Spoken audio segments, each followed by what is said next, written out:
Good evening, everybody. I am Mr. First Down, your favorite Titans fan, and we're ready to start the show. Brandon will be in here eventually, but we're ready to get through this off season with you. Let's get to this episode right after this awesome intro.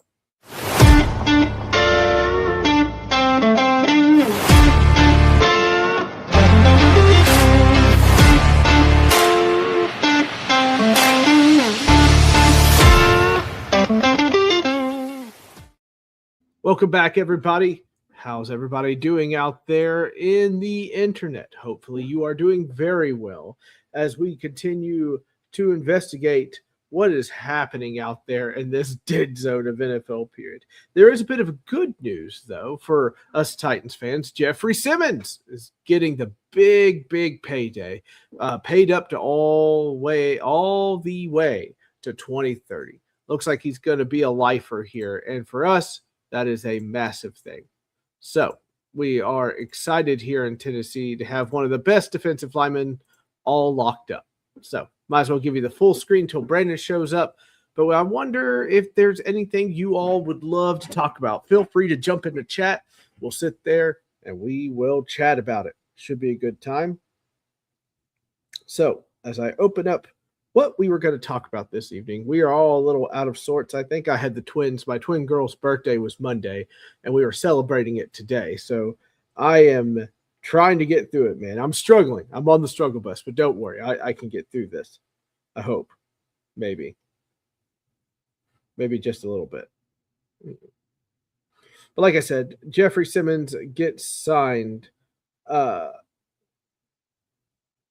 we could not be any happier to have him here. It is so rare that you get these guys, especially in Tennessee, that you draft them and they play well and you extend them and you keep them.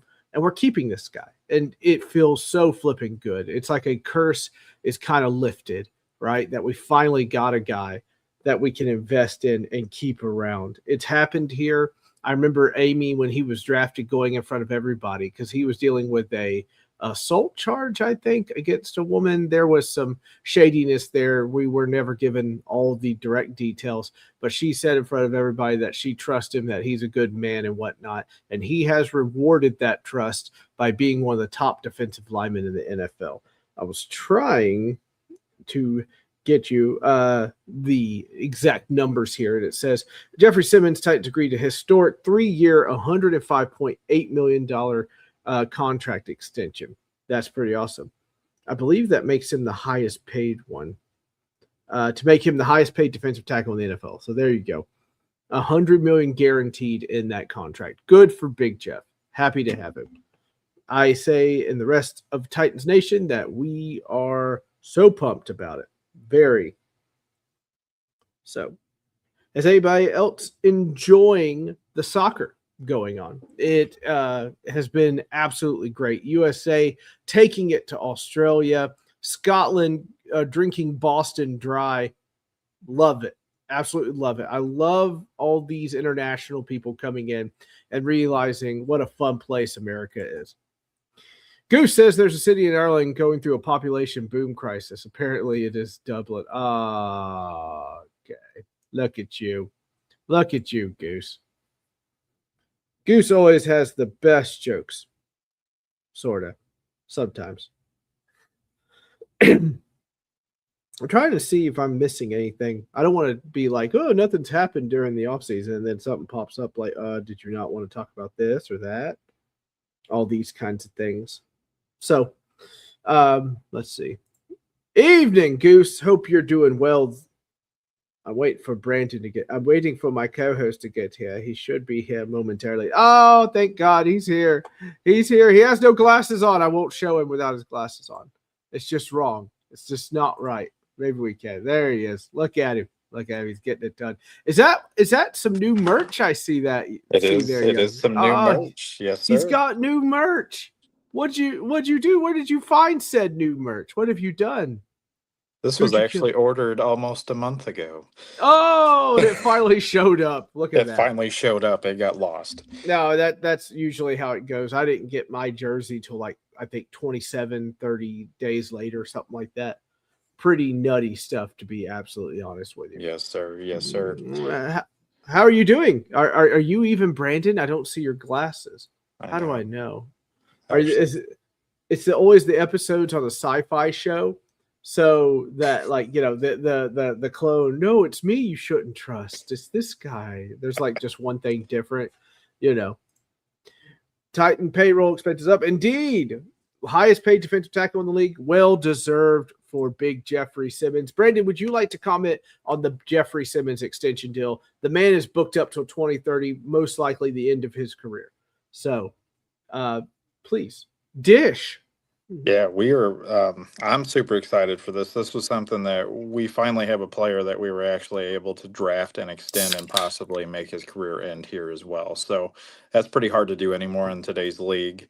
It is. We'll see how things play out. But I mean, just by looking, I have plenty of stats to kind of just look at and go over. I mean, in Sure. total, since he's joined the team since 2019, four-time Pro Bowl selection. He's had a total of 376 total tackles, Oh my goodness. 42 and a half sacks, Whoa. 8 forced fumbles, and 6 fumble recoveries. So I'll take that in the total amount of games that he's played in so far with 7 seasons, now coming into his eighth. And I mean, we've steadily seen things kind of progress for him too since he's been in the Mhm. league. So I mean, his first season, he only had 2 sacks, but you're getting your bearings, you're learning. Right. He only played 9 games too, so there's that as well. And then as he continued to go up, it kept getting more and more. He got to 3, 8.5, 7.5, 5.55, and then this last season was 11 sacks. So he had a breakout year this last year, even though we were absolutely awful. So that's some promise to actually be excited about. Um, and all this was in a span of about 99 games so far. I know he's had some injuries here and there, but for the most part, his availability has been awesome for this team. And I think that's something to be excited Yep. about. And I think it's going to continue, especially just to say that, he did mention that he had a surgery to clean up that elbow as well. So he has a little bit more movement and extension and stuff in that arm. That's going to help him a lot too. I kind of like the look of the brace. I know he said he don't know if he's going to continue to wear it. I kind of like the look of it. I think he should continue to wear it, but Oh yeah. that's just me. Um, but Cl- I can continue on here a little bit if I will. Sure. Go This forth. this last season, I mean, his pressure weight was 13.9%, which is elite. He was first among interior D linemen. Total pressure 64. That was second in total interior linemen. Sacks was Goodness. 11, as I said. That's first. And then his pass rush win rate was 19.3%, which was first in the league. Love The it. only other one up there near him was Chris Jones, which who'd we'd expect is already a talk of the NFL already. So that's pretty good company. And the Hmm. average league pressure rate at this point is 8 to 10%. So they're well above and in that elite category for them. And so I thought about let's just kind of take these stats and let's compare it to some people that everybody did love as a Titan specifically. Ooh, lay it Um, on me. Albert Hainsworth. Mm. Everybody loved him, and that guy was a monster for us. I know his career pretty much kind of dropped off the moment he left Tennessee, but Right. I mean, in a total career, just looking at his in 10 seasons, his total tackles was 347, which is Hmm. less than Simmons already.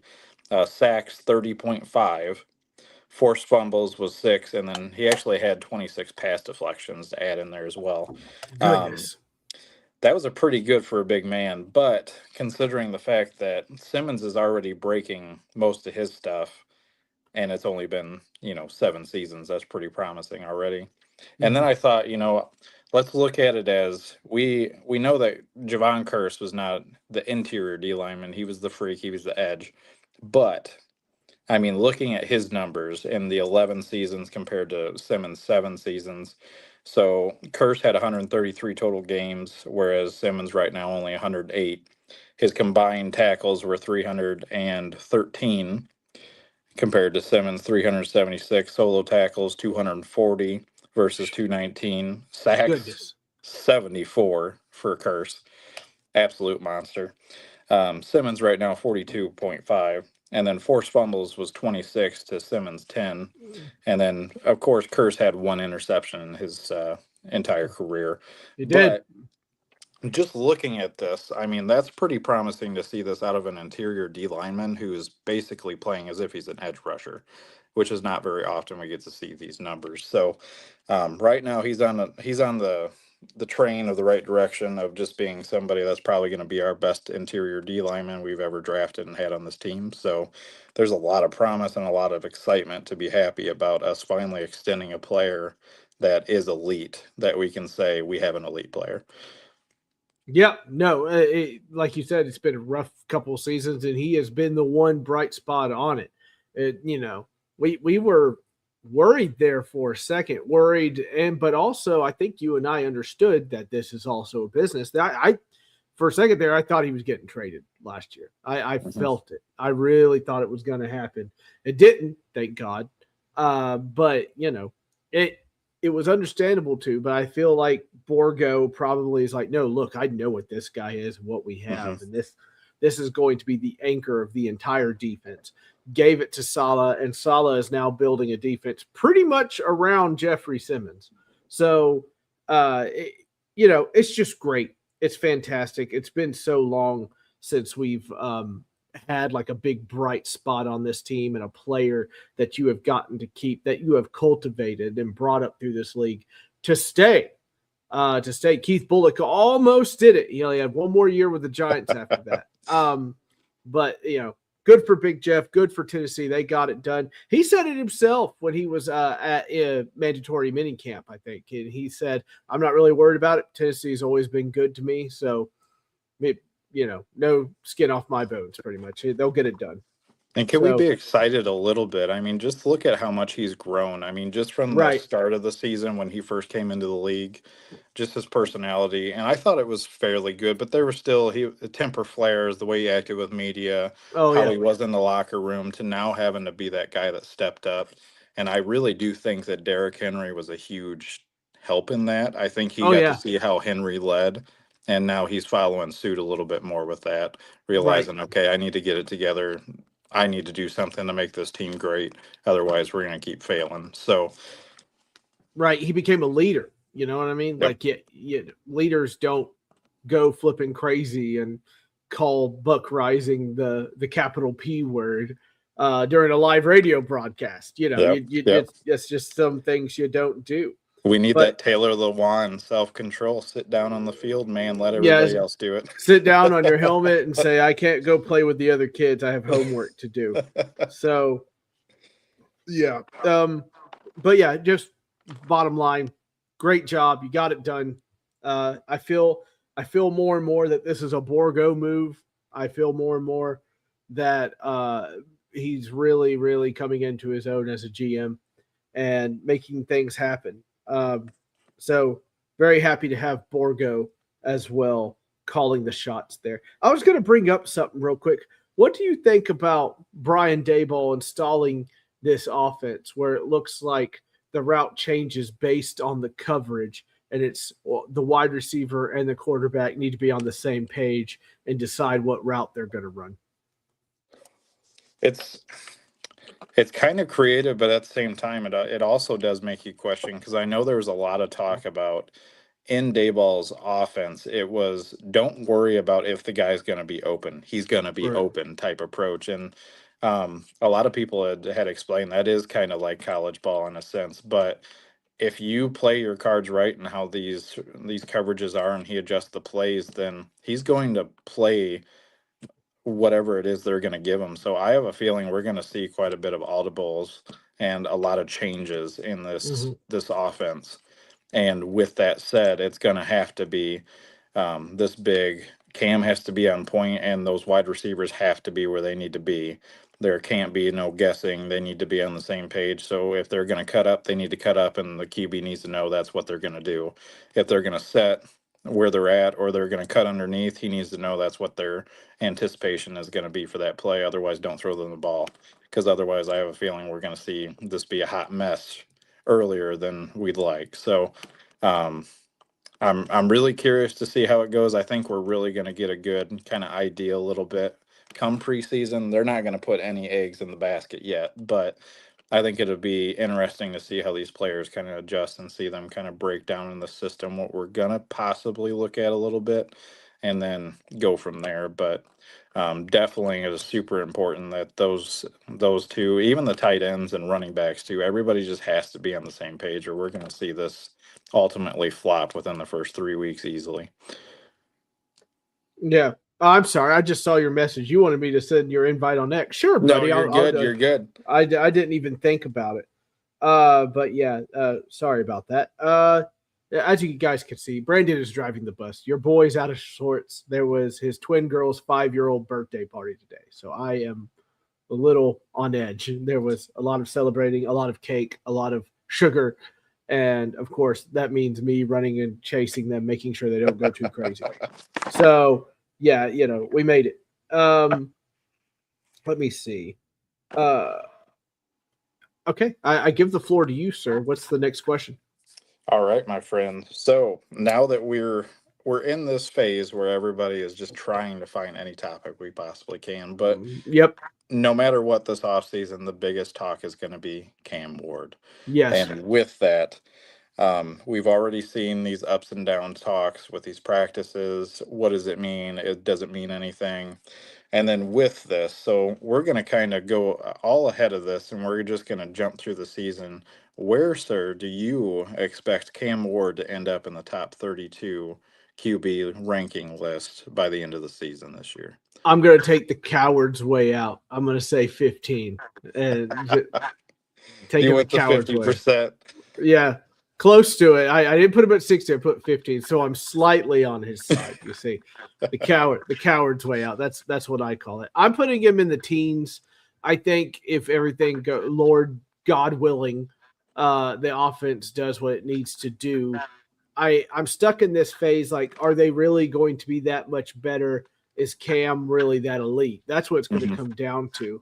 And I don't know the questions. I don't know the answers to those questions. So I'm saying in the teens somewhere, I would say probably 12 to 15. If you could get there, I think that is a great thing. And then you need to bust into the top 10 2027.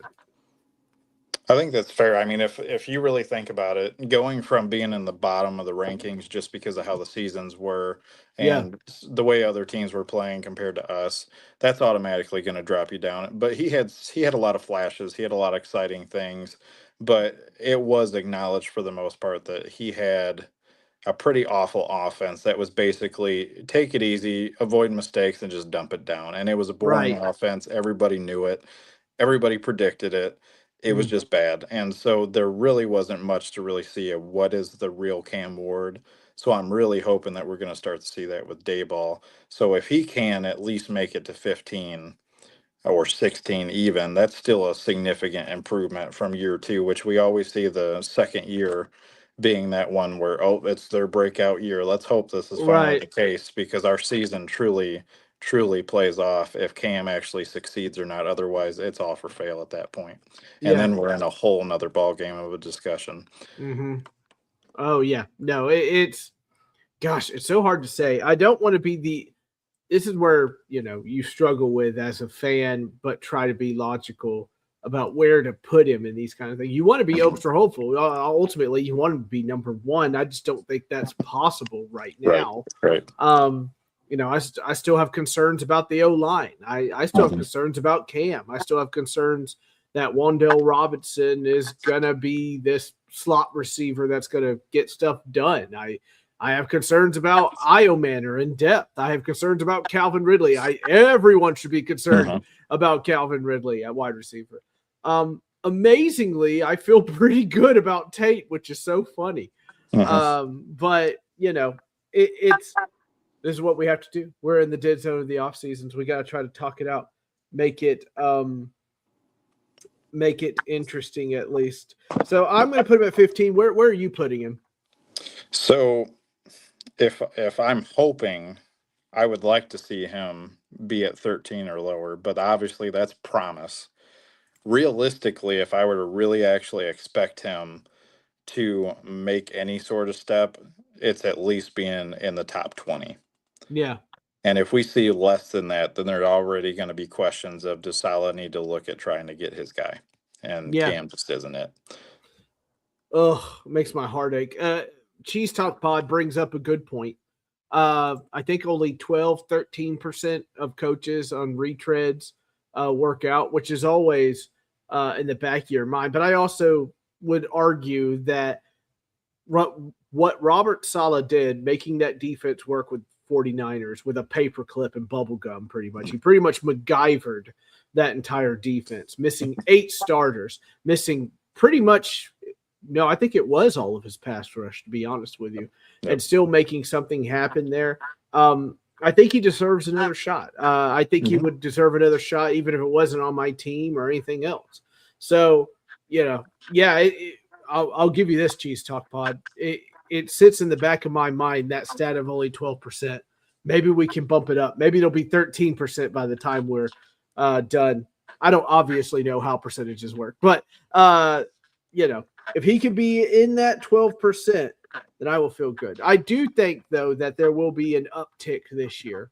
I'm fairly confident in saying that. So I will say that.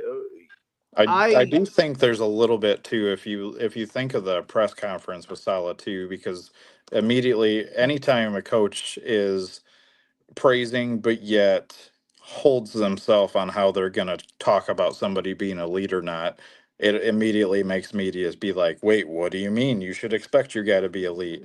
Well, right. realistically, no, I'm not going to sit here and just say my guy is what he is to then put him up for failure, because now you're setting his expectation to be almost unrealistic going into year 2. But at the same time, I do think even from that comment, if he's kind of leaning more of Salah has concerns possibly of Cam a little bit too. Accuracy is always going to be something that's going to be talked about with Cam. He was never the most accurate to begin with, No. but it was usually his ability to actually make plays happen when they weren't supposed to happen, or just Right. make these beautiful plays and just creating fun in an offense that typically didn't really have it. So there's talent there, and especially in his second years, historically, you can look at the stats and show that he's improved substantially from year 1 to year 2, and it's like light years ahead. So I'm Yeah. really hoping that he fully pulls that together, and finally does show what the real Cam Ward is in this new offense. We also had one of the highest drop rates, if not the highest drop rates among wide receivers. I can't tell you how many times I saw a beautiful pass down the field just get dropped by Io Manor, Ridley, or anybody like that. It was just devastating, absolutely devastating. You probably win that Denver game if he catches some balls. You're in great Oh shape. yes. So That Denver game just broke my heart because you knew there was so much potential there. And it was, I even asked myself in that game, like, what was Peyton doing? What was his decision making? I'm like, this is actually awful.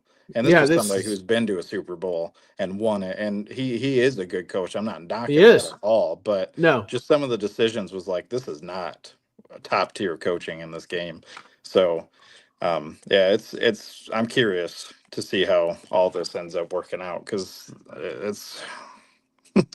it's just going to be a wild ride, I think. Yeah, no, I think that game was just a mess. That's all it was. And the coaches were just trying to figure something out Hmm. to try to get something going because obviously no offense wanted any part of that game. I don't even know how to say it. They just didn't want any of it. What's the next question you got? Or are you out? No, One. so with that, the biggest thing is we see a lot of talk now with Cam, Mhm. and so because we're talking about what we expect him to be, how he's going to be it, um, the biggest thing that I think that is going to be hard to look at is I've always asked myself, like, why is it we have wide receivers Mhm. compared to other teams that they can go up and jump, catch a ball, and they could be no names on these other teams, and they're making Right. like amazing catches, and all we see are drops, or it's like nobody can catch with their hands, or we can never get those spectacular catches that extend a drive. You just almost like your stomach drops knowing that they're going to drop the ball. We're going to Oh have yeah. 3 and out. And it's just like, what is it we have to do to try and make that improvement? Or what is it do we think that Cam can do to try and help these guys extend a play better or not drop these passes? So what are your thoughts on kind of how Cam can improve to try and get these receivers to maybe not drop the ball as much? I love the way he, you talk about like he gets things off the cuff, and he does. He rolls around in the backfield and tries to see a guy. It was, and I don't want to get everybody all excited. It was very McNair like the way his eyes are down the field, constantly searching and whatnot. But don't do yourself a disservice if I'm Cam Ward. If Gunnar Helm is open there for 5 yards, throw it to Gunnar Helm. Don't search that hard. Give it to the big man. He could probably turn it up for 7-yard total before he's tackled or anything like that. The guy, I fully believe Gunnar Helm's going to be just a short yardage reception catcher. I think that'll be his job mainly. Every now and then get him open to the end zone, something along those lines. And let's not forget that Dalton is Dalton Knox with the Buffalo Bills or whatnot. Played quite a bit of some catches, be it for short yardage or I guess medium range for Josh Allen. And that was under a day ball, offense. So I hope Gunnar Helm kind of fills that void for them. Now, that being said, you and I are just in awe of this wide receiver room. Lord have mercy. I don't remember a time of having at least a decent wide receiver room. Mm-hmm. Now, granted, I don't know how good these guys are going to be. I've only seen Wendell Robinson be a short yardage goblin with New York. I've seen Calvin Ridley do well. I've also seen Calvin Ridley be sub-basement in his play on the field. And then there's Tate, and I have no idea how to evaluate him because I haven't seen him do anything. DK seems like a guy, but he's mostly a kick return guy. Don't even get me started on Mason Kinsey. I know as soon as the first preseason game comes up and he catches a 15-yard out route that people are going to lose their ever-loving mind for no reason whatsoever. But yeah, you can't forget your boy Restrepo. Come on now. No, that's right. Yeah. Oh, yeah. You saw the amazing catch he had, the one-handed catch, and I was like, I didn't even look at the comments because I knew exactly what I was going to see. Start him now. He's got to start. They haven't even looked at the rest of practice. They don't even know if he dropped every other pass that round. No, he caught it one-handed. No. I think Xavier, from what I understand from Paul Kaharski, is making a case to get on this team this year. Mm-hmm. He's really pushing for it. He does look skinnier. He does look he's not getting ice packs on his neck like he was last year during mini camps or anything like that. So, man, I tell you what though, it's good to talk football because we are sitting in the middle of this dead zone and finding topics is going to get a little crazier and crazier each week. I do like how Saleh actually did kind of bring a good point. A lot of these kids coming into the league, it was a lot of like they aren't training as hard as what they typically would be. They're preparing for interviews. They're getting ready for teams. How do I answer this? Who should my agent be? What should I do if they don't already have one? How am I going to approach this? What if I don't go to a team that I necessarily wanted to go to? How do I persuade a team to want me? And then if I don't go drafted, what do I do from there? So there's a lot that goes into coming into the league alone and just developing as who you are as a player. That's a lot on somebody trying to just get into the league. And then once you're here, now you're trying to play catch up. So it doesn't surprise me to see players that are easily winded and they're just like, wow, what a bust already. And it's like, guys, give them time. It's already just the beginning of off season. We have time. Yeah. The OTA practices, which everybody's paying way too much attention to, even positively or negatively. I'm like, not OTAs. Like, look, training camp was where you kind of start getting a little bit more of an idea. You could stack 2 bad practices there as well, though, and be perfectly fine during the regular season. People always overhype things. The only thing you can really tell here is that Mitchell Trubisky is obviously the backup, is what's been the most obvious thing, which says a lot about Will Levis. And poor Hendon Hooker. Lord have mercy. Yep. So, that's about all you can really tell at this moment. I don't understand anybody. I know it's because of the dead period. That's part of it. But you guys can't seriously be installing a new offense, doing things where the coaches are intentionally testing them and frustrating them and stuff like that, and just think, well, this is it. This is a sign. This is it. That can't be the route you take, because it's utter nonsense. Absolute utter nonsense.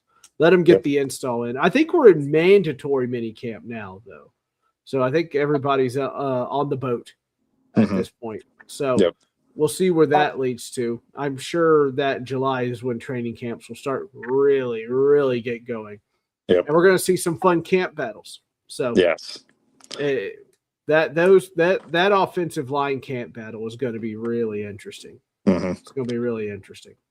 And so isn't the depth of these wide receivers. It's going to be fun to see how these guys battle out, because we actually have, for once in this team, to actually have talent that could fight for those final spots. Yes. Everybody talks about the last spot. I think it's the last two spots that really are the fighting point, because who's going to really take those, or how's this depth going to fall out?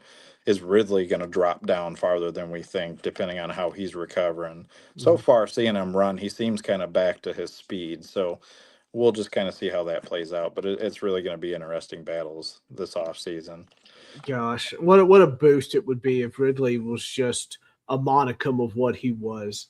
You know, you just, golly, it would just be a huge boost to my morale if we're going up against the Jets and he just catches a 30-yarder down the field and starts just running free or something like that. That would be absolutely terrific. He still has the speed for his age. He still has the speed. So doesn't miss practices. It works. He legit works. He practices. He works hard. It's just weird to see him go out there and just look absolutely like you don't belong on this field whatsoever. It's utterly bizarre. But hey, he took the pay cut, so I really think that last coaching staff we had, I think, mentally drained a lot of these players. And I think that's really where Ridley finally actually got in his head more than I've ever seen him play like he was in his head. So yeah, in some ways, Callahan's the worst coach we ever had. Like I don't know how else to say it. I know he's not stupid. I know he's not stupid. You don't make it this far in the NFL. You don't have Peyton Manning complimenting you. You don't have Joe Burrow complimenting you. He is obviously a pretty savvy guy. He just cannot hold it together on offense. He was not built to hold it together as a head coach, and it's a tough job. And it's for, like, you got to be mentally tough or whatever else. And I'm pretty sure he was checked out pretty quickly. So that's a shame. That's a shame. I like it when smart people are in charge of my football team. I don't like it when they don't execute for whatever reason. Well said. Yeah. All right. So it's been a little bit over 30 minutes now. So I know we're killing it. Get it for what are the takes we hate? The takes we hate. We've touched on it or whatnot. The takes we hate are anything I read from this point on from Austin Stanley and A to Z. No, I kid. Look, I appreciate A to Z Sports. They give me a daily Titans dose of anything I can get my hands on. I do appreciate Austin Stanley and A to Z Sports. I do, however, hate the consistency of the reporting. And not just us, everywhere. The OTA practices of reporting. I know it's 2 weeks in a row, but I'm going to do it again. It's just awful. I'm looking at the NFL app. I'm actually on the Bleacher Report version of the NFL app, and this is what we're it's a big deal when Jeffrey Simmons is leading all the stories in the NFL, going through it, and we've got Pickens trade not expected. Browns have true QB battle. This is where we are. This is where we are now. So OTA reporting. I almost think, like, if you're an NFL reporter, you need to take 2 weeks off, get into July, go to the training camps. Right. This is just an absolute mess. And the information coming out now, I guarantee you, is probably not going to have much of an impact as you think it is. So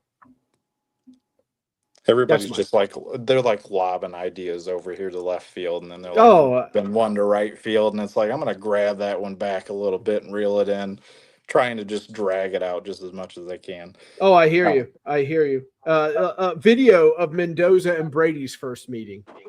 Like this is where we are. yep, This is story number 1, 2, 3. This is number 4 in the top 5 headlines. Like this is where we are. yep. And it's one reason that Brandon's driving the bus today because I had zero clue what we were going to talk about. I could not find a guest to save my life. Some of them just didn't see my message, and then they said, "Oh crap, I missed it. My bad." And whatever else. So it's just where we are during this part of the offseason. But we're glad you guys are with us to talk about it. What is your take? We hate, sir. What do we hate about It's actually too, and it's from the man that everybody just loves to hear their updates about, Mr. Oh, Stillman. Stillman. Oh, God help me. This guy. Oh, It was already the week before of I don't know how this guy just continues to just he runs on topics, but then he doesn't get to any substance. There's no context. It's just he no. makes a claim and then goes off to Right. something else for another claim. Yep. And it just drives me crazy. He even went after Easton of all people and tried to put words in his mouth that were For never what? said. And it's basically just saying like, okay, Cam finally had a decent practice, and they just said he was good today. He was good. Mhm. That's it. That's all that means. It I doesn't think mean he that he was stacked 2 elite. decent Yeah. practices. Yes. Yeah. And it's not like this man is saying he just went elite, he blew it up, everything was great. Oh, His yeah. numbers were not amazing, but he tried things, he did well, he succeeded, he had some touchdowns. I think he threw like 1 or 2 picks by the end of the day. I think the last throw was a pick, but it was like he finally just had a good practice put together. Like it is what it Right. is. And none of this is very structured either. They're just doing things to do it. That's it. There's nothing to it. But Right. somehow it was like the end of the world now that he's talking about this. But this is also the man that said that Tate was going to be awful and all this stuff, and then all of a sudden praised him. But he Yeah. never comes back to say, "Oh my gosh, I was wrong. I made the mistake." And even Paul called him on it, and then he's Mhm. acting like he's butthurt because Paul called him about it. It's like, dude, just take the L. Just say, you know what, I was wrong. That was it. Nothing wrong to say with that. I don't Um, look, this guy exists in every fan base. I'm sure of it. This guy it exists in does. every radio show. I'm pretty sure New York sports radio is chock full of guys like this. Oh, In fact, that's where I 100%. think he should go. He should go to New York or Philly and just live it up and go He to lives that on the stratosphere. clickbaits, man. And then not only Oh, that, he man. just recently got another one where he's somehow taken what Salah said. So Salah just made the statement, Cam wants to be the best in the world. Mm-hmm. There's nothing more that you should think out of that. Somehow he pulls that and just says he's not Tom Brady, and no matter how hard he could try to be, he's never will be Tom Brady. Goodness gracious, dude. Who Jeez. cares if he wants it? Welcome to the dead part of the season. God I help mean, me. come on. Like, Now, to why? be fair, Stillman would have done this regardless. It could be mid-season; he would still say it. Right, So, right. But it's like, how do you take all of that out of somewhere? And it's like, wouldn't you want a franchise QB to be like, I'm going to be the best in the world. I'm going to do my best. I'm going to strive to be a Peyton Manning, Tom Brady. right? I'm going to do everything I can to make this team great, and I want to be the reason it's great. That's all I want to hear from a QB. I don't want to hear like, I don't know, I'm seeing ghost out there. No, jeez, you made me shiver with that one. Somebody walked over my grave. Oh, well said, sir, and I concur. You and I are hate takes we hate are both about reporting. Yeah. It stinks. It stinks. I hate it. I'm all about crazy takes. I'm all about throwing it out there, but come on, man. Like Yeah. this stuff, like you got to change a little bit here. You got to do Grasping onto something one with sentence substance. is maddening. Like Right, there's no right, context to it. You're not right. adding anything. You're just grabbing onto a sentence and praying that somebody clicks on this tweet to read what you've said. It's gah, Yeah. maddening. I hate it. I hate it. All right, we have gotten through our obligatory off-season episode. We are taking next week off. We have July 4th next week, so we will be off that time. I'm going to make Brandon send out 12 Facebook posts. But no.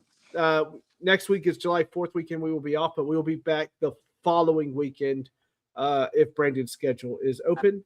Yep. And we should be good to go there. Thank you guys for hanging out with us. I see viewership in here. I appreciate that.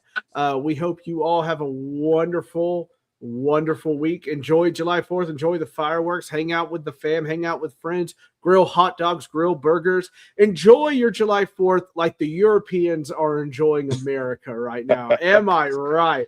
Don't ever think that this country is in such terrible shape when you see people coming here and are dumbfounded about how great we have it. So keep that in mind, please. And we will see you at the next videos, the next show for Pigskin Perspective. Brandon Knowles 17, we are out of here. See you, everyone.